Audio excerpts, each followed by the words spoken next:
Orpheline immigrée à Rennes, comment a-t-elle pu bien faire? Savez-vous comment les personnes comme la reine Esther, Oprah Winfrey, Meghan Markle et bien d'autres réussissent à braver les préjugés, briser les plafonds de verre afin de réaliser pour elles-mêmes la vie qu'elles souhaitent vivre et surtout de créer un grand impact sur des générations et des générations? Dans cette vidéo, nous allons parler du fait qu'on peut partir d'un milieu défavorisé et réussir sa vie, et réussir ses rêves, réaliser sa vie et faire un impact sur de longues générations. Sur cette chaîne, je parle aux femmes étrangères qui vivent dans la diaspora, celles qui me ressemblent. Vous me regardez, vous me comprenez. Pourquoi celles-là? Pourquoi nous? Parce que généralement, nous pensons que nous n'avons pas la capacité, que nous n'avons pas assez de potentiel ni les avantages qui nous aident à nous réaliser loin de chez nous. Que notre destinée réside dans les bas-fonds, dans la médiocrité. Ce qu'on voit, on le fait. Si on n'a pas pu, on se débrouille. Et puis finalement, de génération après génération, on ne s'en sort pas vraiment. Afin d'avoir un modèle, je vais nous parler de la reine Esther, parce que c'est d'elle qu'il s'agit. Cette orpheline immigrée qui est finalement devenue reine dans le pays qui l'a accueillie. Qui est-elle? Qu'a-t-elle fait? Je vais nous parler de ses vertus, des compétences qu'elle a utilisées, dont nous pouvons nous inspirer pour devenir les personnes que nous souhaitons devenir loin de chez nous. Parce que je sais, ma belle, que tu es dans ce pays qui t'accueille, parce que tu souhaites réussir, parce que c'est ta vie aussi. Tu n'es pas en stand-by dans ce pays. Non, ta destinée ne s'est pas arrêtée. Ta vie n'est pas en pause. Tu es en train de vivre ta vie, de vouloir réaliser tes rêves. Mais parfois, c'est difficile, c'est compliqué. Tu as l'impression que toutes les portes te sont fermées. Parlons donc d'Esther. Esther, c'est une jeune fille qui s'appelait Hadassah. Elle a été baptisée Esther plus tard, jeune orpheline de la tribu de Benjamin en Israël. À un moment donné, dû à certaines circonstances, elle était obligée de partir très loin de son pays avec son oncle. Elle était donc immigrée dans ce pays d'accueil. Quand elle débarque dans ce pays, il se passe quelque chose au niveau du trône. L'épouse, dont la reine officielle, se comporte d'une certaine façon. Le roi l'a donc repudiée. Maintenant, il fallait trouver une nouvelle reine. Et voilà, Hadassah a été instruite, a été conduite par son oncle à poser sa candidature pour postuler à devenir reine. Quel rêve, n'est-ce pas? Certaines d'entre nous sommes comme Hadassah. Nous sommes arrivés dans des pays étrangers. On nous a bien accueillis, mais à l'intérieur de nous, à cause de certaines situations, nos blessures, nos traumatismes, notre bagage personnel, on s'est senti comme des orphelines. En fait, oui, on a quitté nos pays. Il y a eu un détachement qui nous a donné l'impression qu'on était seul au monde, qu'on était perdu dans le monde. Alors, on a commencé à douter de nous. Plusieurs d'entre vous, mes belles, vous parlez encore de manquer de confiance en soi, de manquer d'estime de soi, parfois après de très longues années. Voilà donc Hadassah qui arrive dans ce pays, conduite par son oncle. Je vais vous dire quelques vertus et compétences qu'elle a utilisées pour arriver à ce poste de leadership. Et quand je te parle de leadership, on se comprend. Tu es en train de vouloir postuler en entreprise, mais tu n'as pas la force, tu n'as pas le courage. Parfois, tu fais certaines erreurs. Tu es en train de vouloir devenir entrepreneur, mais tu t'en mêles les pédales parce que tu ne sais pas comment on le fait, tu ne sais pas vers qui aller, tu ne sais pas qui écouter et parfois, ma belle, entre nous, disons-nous la vérité, on est un peu rebelle. On pense qu'on connaît tout, on sait tout et on n'écoute personne. Qu'est-ce qu'Hadassah a fait pour être baptisée Esther et quelles sont les compétences et les vertus qui l'ont maintenue dans la course de la candidature afin qu'elle devienne reine? La première vertu dont elle a fait montre, c'est qu'elle a compté sur Dieu. Hadassah, qui est devenue Esther, est une femme spirituelle, très spirituelle. Elle a compris que le spirituel devait l'aider. Parce que la situation dans laquelle elle était coriace. Comment partir d'être une fille qui ne connaît même pas la culture parce qu'elle est étrangère, immigrée et orpheline en plus, elle n'avait presque rien pour elle. Mais tout ce qu'elle avait, d'abord, c'était la foi en Dieu. Elle croyait que Dieu pouvait l'aider. Elle avait la foi. Elle était dans la prière. Et plus tard, quand elle est devenue reine, la foi est restée avec elle parce que son peuple, à un moment donné, a eu un défi. Son peuple devait être totalement éradiqué de la carte du monde. Mais elle a posé des actes de foi. Elle a demandé à son peuple de prier pour elle, de prier avec elle. Et à un moment donné, elle s'est levée, elle a posé un acte de bravoure dont je vais vous parler plus tard.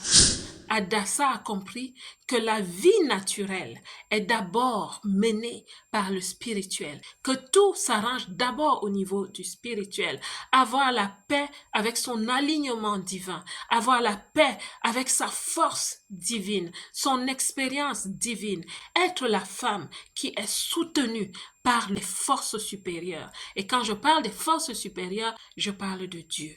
Et quand nous sommes dans la diaspora, parfois, on a l'impression qu'on n'a rien, on n'a personne et parfois même qu'on n'est rien.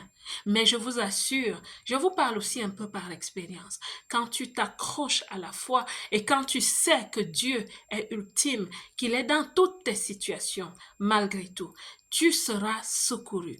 Donc, pour Esther, c'était l'une des clés. Elle a compris qu'elle avait besoin de la main extrême, la main forte et toute puissante de Dieu pour mener à bien son projet. Une autre qualité de la reine Esther, c'est le courage et l'audace. Je vous en ai parlé. À un moment donné, elle a été confrontée à l'éradication totale de son peuple. Elle était reine, elle était protégée parce qu'on ne savait même pas qu'elle faisait partie de son peuple et son peuple était menacé. Qu'est-ce qu'elle a fait? À part le fait d'avoir jeûné, elle a pris le courage de rencontrer le roi. La deuxième qualité que nous pouvons apprendre de la reine Esther, c'est l'audace et le courage. Ma belle, dans la vie, parfois, tu dois être audacieuse, tu dois être courageuse, parce que tu es là sur cette terre pour réaliser ton destin. Et parfois, tu auras des vents contraires. Et je viens de t'en parler. La reine Esther a eu des vents contraires. Nous aimons tous nos familles. Alors, elle était protégée, elle était reine. On ne savait même pas qu'elle avait une relation, un lien avec ce peuple parce qu'il fallait qu'elle se cache. C'était l'astuce et la stratégie de son oncle. Il fallait pas qu'elle dise qu'elle est de ce peuple. Sinon, elle n'aurait pas gagné le concours, n'aurait pas été choisie comme reine. Alors, son peuple était menacé. Qu'est-ce qu'elle a décidé de faire? Après le jeûne, elle a pris le courage, elle a pris l'audace. Normalement, on ne rencontrait pas le roi n'importe comment. Et selon la coutume, cela pouvait entraîner sa mort. Elle s'est levée, elle l'a fait. Elle n'avait pas de choix. C'était la vie ou la mort pour son peuple. Ma belle, parfois pour toi aussi, c'est la vie ou la mort. Et quand je parle de la vie ou la mort, je ne parle pas du train-train quotidien. Je parle du fait que tu souhaites réaliser ton destin, que tu as des rêves, tu souhaites devenir entrepreneur. Énormément de femmes dans la diaspora ont compris qu'il faut se lever pour se tenir pour soi-même parfois. Elles ont un leadership, elles ont un potentiel, mais elles n'ont pas la confiance en elles. Ce qui leur manque parfois, c'est l'audace, c'est le courage, c'est la confiance en elles-mêmes. Elles n'osent pas aller vers certaines administrations. Elles n'osent pas faire certaines demandes, certaines requêtes. Oui, je nous connais dans la diaspora. Je suis passée par là. On a peur. Qu'est-ce qu'on va dire de moi? Je viens d'un pays où on commande beaucoup. Parce que ça, c'est un préjugé qui nous bloque la route dans la diaspora. Mais tu dois t'enlever ce label de la vie, ma belle. Tu dois enlever cette étiquette de ton corps, de ta vie, de ton esprit, afin de pouvoir avancer. Pour la reine Esther, cette audace a été une décision cruciale qui l'a aidé à sauver son peuple. Ma belle, sois audacieuse. La troisième vertu de la reine Esther, c'est la grâce et la beauté. Maintenant, je vais lever un pan de voile sur une situation dans la diaspora. Vous savez, on se bat, on cherche la vie, on s'accroche, le train-train quotidien. Énormément de femmes dans la diaspora ont perdu leur féminité.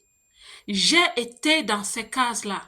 Un matin, je me suis levée et je me suis dit, il y a quelque chose qui ne va pas.